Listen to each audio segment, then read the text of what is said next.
Lectura del segundo libro de Samuel. En aquellos días David fue a casa de Obedón, donde estaba el arca de la alianza, y la transportó con gran alborozo a la ciudad de David. Apenas habían dado 6 pasos los que llevaban el arca, cuando él sacrificó un toro y un becerro gordo. David danzaba con todas sus fuerzas ante el Señor, ceñido con una especie de mandil de lino que usaban los sacerdotes. David y toda la casa de Israel conducían el arca del Señor con aclamaciones de júbilo al son de las trompetas. Llevaron el arca del Señor y la colocaron en un sitio en medio de la tienda que David había mandado levantar. Luego David ofreció al Señor holocaustos y sacrificios de acción de gracias.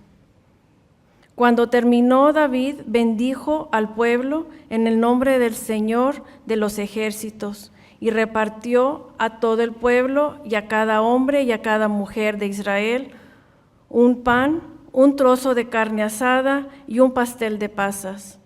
Después se fueron todos, cada uno a sus casas. Palabra de Dios. Muy bien, vamos a compartir la palabra de Dios. Nos vamos desde la primera lectura, que en esta ocasión es de Samuel, capítulo 6, versículo del 12 al 15, pasando del 17 al 19.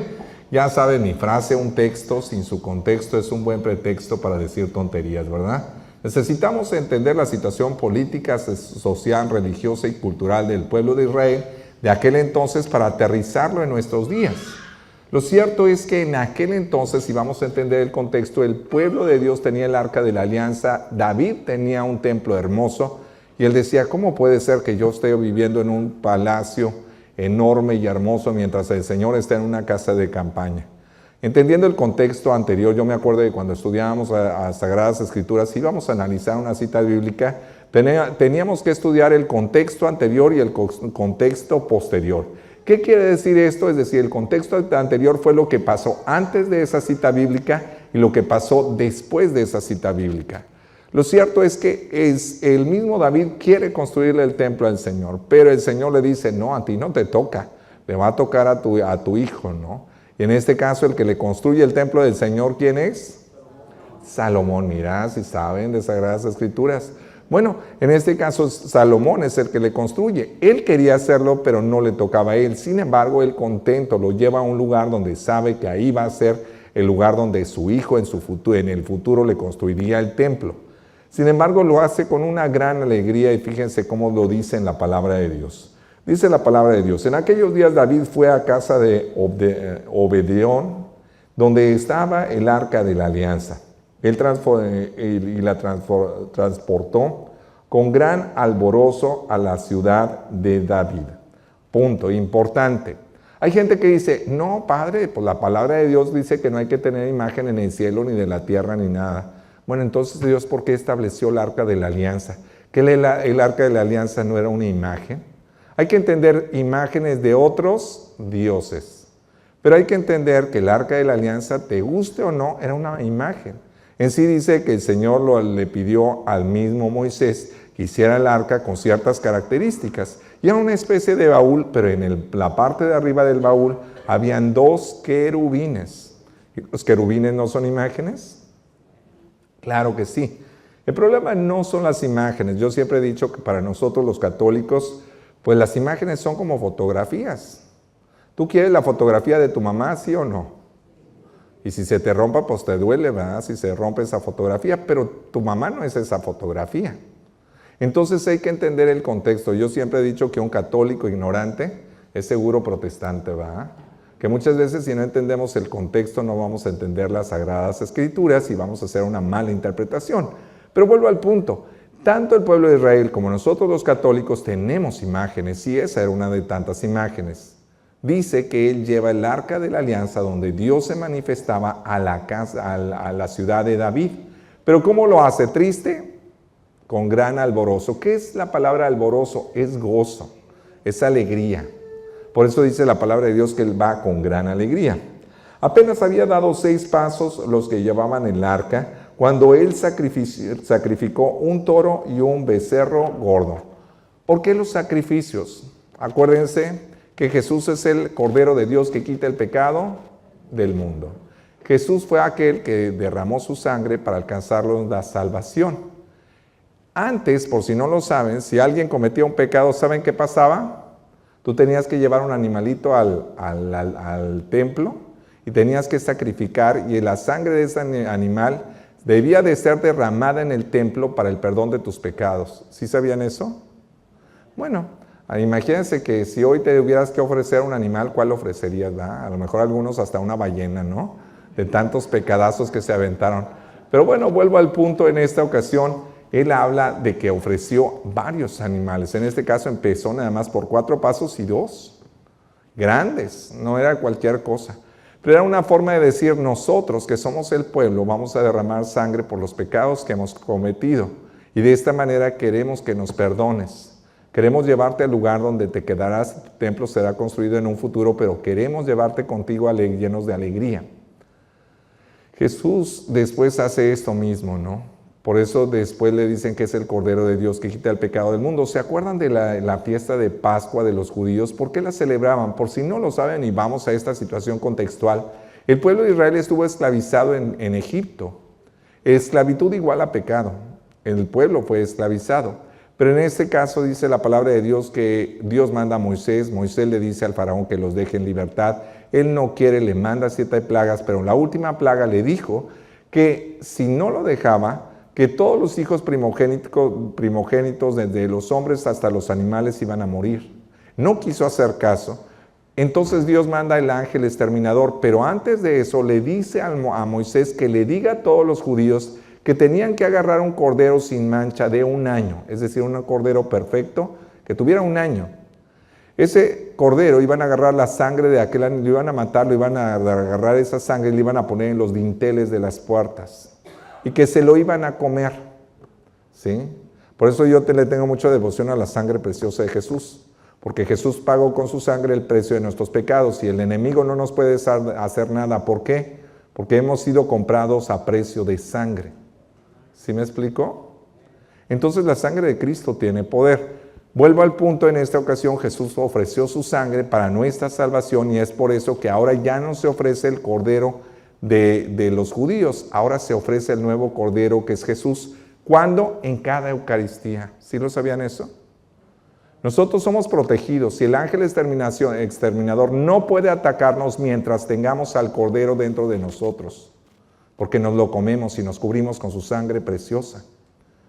Yo por eso le digo, miren, no hay mejor arma contra el enemigo que el comulgar.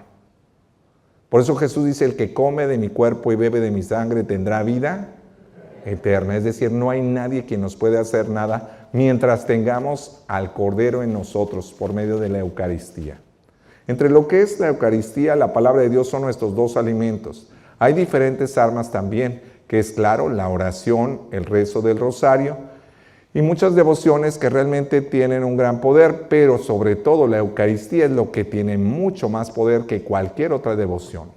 Nadie nos puede hacer nada mientras Jesús esté en nosotros. Vuelvo a este punto importante. En este caso, Él lleva al mismo Cordero, al mismo Dios que está en el arca, y vamos a entender qué tenía el arca. ¿Sí saben qué era lo que tenía el arca? Dentro de sí no era solamente un baúl por baúl, se le metieron 3 cosas dentro del baúl. ¿Saben qué era? La vara de Aarón.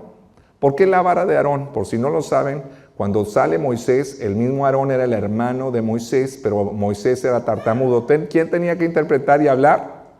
Aarón. Por lo tanto, él era el sacerdote, ¿sí? Y era el pastor junto con el mismo Moisés. En este caso, la vara representa al pastor. ¿Quién es el pastor? Jesús es el pastor. También estaban las tablas de la alianza. ¿Qué eran las tablas de la alianza? Donde estaban los 10. Estos 10 mandamientos representan a Jesús, que es la palabra. Jesús esa tabla representaba a la palabra. Ya dijimos que Jesús es el pastor. Jesús también es También había una tercera cosa dentro del arca de la alianza. ¿Saben qué era? El maná. Exacto. Jesús es el pan de vida. ¿Sí? Entonces sabemos nosotros que Jesús es el pastor, que Jesús es la Eucaristía, Jesús es la palabra, que viene a dirigir nuestras vidas. Entonces al que llevaban era el arca, pero el arca, ¿a quién representaba? A Jesús. Es interesante, ¿no? El arca es el mismo Jesús que se manifiesta entre los judíos. Sin embargo, no se había encarnado hasta el momento propicio. ¿Para qué? Para salvarnos a nosotros. Es por eso que en este proceso él se va alegre, porque sabe que Dios está con ellos. David danzaba con todas sus fuerzas ante el Señor. ¿Qué hacía? Danzaba. ¿Por qué me encanta danzar? Porque el Señor se goza cuando los hijos están contentos. Él estaba contento y lo manifestaba con su cuerpo, con su alma y con su espíritu mediante la alabanza. Y le danzaba al Señor, se gozaba en su presencia. Y yo creo que si hay algo que no soporta el enemigo, ¿saben qué es? La alabanza. El que nosotros gozosos le dancemos, él le molesta, le fastidia, no lo soporta. ¿Quieren que en su vida haya armonía, en que en su hogar Dios permanezca y el enemigo no pueda atacar? Metan muchos cantos de la iglesia, a ver si el enemigo lo soporta, ¿verdad? Es decir, eso es muy importante. Más que andar con el farafari y el ponchis ponchis, bueno, pues pongan las alabanzas al Señor, ¿verdad? Pero vuelvo al punto, él estaba alabando al Señor, seguramente había mucha música, para que él pudiera estar danzando, seguramente él ponía música y alabanzas al Señor, ceñido con una especie de mandil de lino que usaban los sacerdotes. Vamos a entender este mandil de lino que se le llamaba el efod. ¿Qué era el efod? A mí me gustaba mucho cuando yo estaba estudiando Sagradas Escrituras sobre la liturgia de los judíos, y me gustaba porque el efod era algo así, pero era más bien como una especie de mandil, que eran los tipos de casullas, porque esta es la casulla, que los sacerdotes de antes usaban, que parecían mandiles. ¿Se acuerdan? Que eran tipo guitarra. ¿Sí? Bueno, los que eran del 60 para abajo, ¿se acuerdan, no? Pero bueno, vuelvo al punto. Por si no lo saben, entre los judíos no era así nada más, sino que tenía piedras preciosas, oro, plata, perlas, es decir, estaba adornada con muchas piedras preciosas, pero era muy pesado. ¿Saben por qué? Porque tenía un signo muy interesante.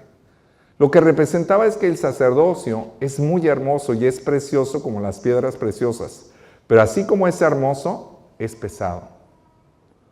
Todo don de Dios es muy pesado, pero también es muy hermoso. Es como ustedes, tienen a sus hijos. ¿Es hermoso tener a sus hijos? Pero son unos hijos de María Morales, ¿verdad? ¿A poco no es pesado tener hijos? Claro que es pesado. Mis respetos para los que son papás, no es cualquier cosa. Entonces, así como su don puede ser una bendición, también es su cruz. Eso es lo que representa, es decir, todo don dado por Dios puede llevarte a la bendición, pero también al dolor, al sufrimiento. Pero solamente aquellos que saben amar, saben cargar con una cruz.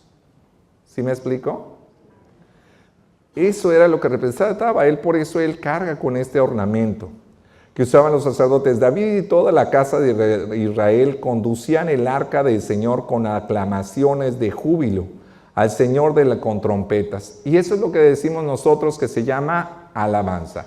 Yo les recomiendo algo, a la hora de yo empezar la cuestión de la alabanza, ustedes también alaben al Señor. No nada más el Padre puede alabar al Señor, en el sentido de danzar y levantar su voz, ¿eh?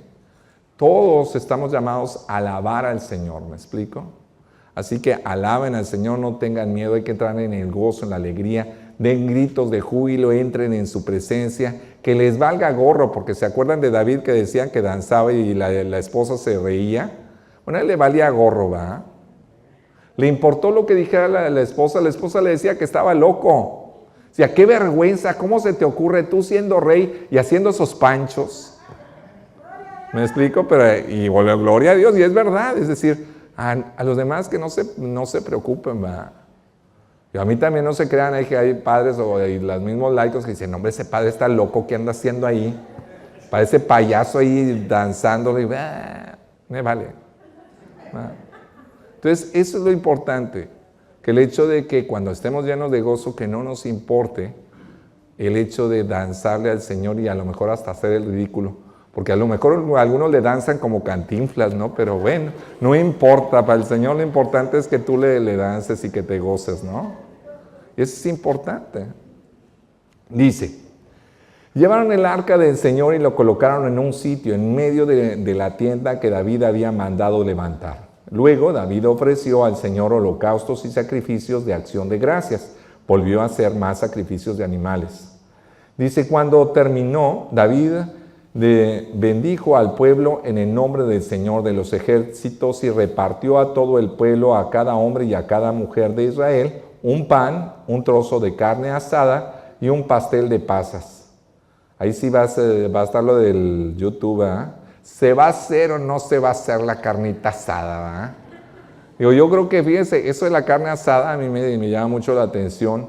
¿Por qué? Porque era una costumbre también de judía, del cordero, que en este caso para los norteños de acá del norte del país es el cabrito.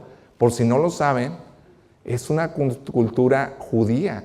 La gente que se estableció en el norte del país, entre ellos Nuevo León y Tamaulipas, había mucha gente judía. ¿Sí sabían eso? Sí, nada más que escondían sus costumbres como tradiciones norteñas. El cabrito era algo que ofrecían los mismos judíos. Por eso se acostumbra tanto el cabrito en sangre y muchas formas de preparar el cabrito. Pero vuelvo al punto, el hecho es que decía que ofrecía carne asada, también ofrecía, ¿qué más? A ver si pusieron atención. Pan, ¿con qué? Con pasas. Y fíjense, interesante, era carne asada, pastel de pasas y un trozo, y en este caso, el hecho del pan. Cuando realmente amamos, aprendemos a compartir y queremos que todos estén contentos. Yo creo que la cultura judía y la cultura mexicana tienen mucho que ver. Los judíos como los mexicanos, la mejor manera de decir te quiero es mediante la tragazón. ¿Sí? ¿O no? Es la verdad. ¿Por qué Jesús se quedó en la Eucaristía? Porque a la raza tú le dices, oigan, vamos a chambear, ¿quién va? Nadie. Pero a la raza le dices, oye, va a haber tragazón, ¿quién va? Ahí van todos. Bien gorriones, ¿verdad? Bien gaviotas, como dice la raza. Digo, nadie los está invitando, pero ahí están todos, ¿verdad? Y es cierto. Los judíos también estaban manifestando el cariño y el amor en la cuestión de la comida. Es más, en diferentes lugares del centro de la República, cuando va a haber peregrinación, por si no han ido a alguna, la familia se va a las orillas de la carretera o a las orillas de la casa para que la gente que va en la peregrinación se lleve algo de comer. Decía, hermanito, ¿vas a llegar a la peregrinación? Sí. Yo quiero que Dios te bendiga. Llévete su atolito, llévese el pozole, llévese los tamales, ándele, pero váyase caminando, pero sígale. Para que tenga fuerzas para el camino, yo le voy a dar la comida. ¿Sí, alguien ha visto o sabe de eso? Bueno, es una cultura muy mexicana. ¿Por qué? Porque viene de aquí. Cuando tú estás lleno del gozo del Señor, lo único que haces es compartir y servir. Porque el que ama sirve, el que no ama quiere que lo sirvan solamente. Las palabras se las lleva el viento, siempre lo he dicho. Hay gente que te dice, te amo mucho, pero a la hora en que quiere, que le pides que te ayude en algo, no quiere ayudarte. Esa gente no te ama, te manipula, te chantajea, pero no te ama. Siempre lo he creído y mi frase es, no se puede conocer a Dios sino amarlo. Amarlo y no seguirlo. Seguirlo y no servirlo. Y eso aplíquenlo con quien ustedes quieran. A su esposo, su esposa, a sus hijos, sus hermanos. Cuando tú amas a alguien, no piensas en tu bien, piensas en el bien del ser amado. Porque lo demás es pura palabrería, vuelve a lo mismo.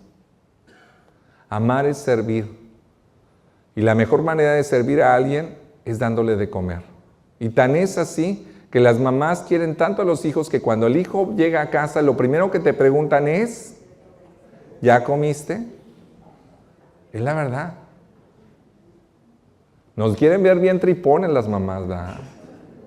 Y no te dan cualquier cosa, te dan el platillo que más te gusta a ti cuando hace rato que no te ven. Y te dan lo mejor que ellas te puedan ofrecer y lo hacen con mucho amor, por eso les sale la comida tan rica. Porque entre nosotros, como hispanos, la cuestión de la comida es una manera de manifestarte el amor que yo te tengo. Es lo mismo que hizo David. Los quiero tanto y quiero que estén tan contentos que en la comida te voy a manifestar el amor que te tengo. Porque panza llena, corazón contento.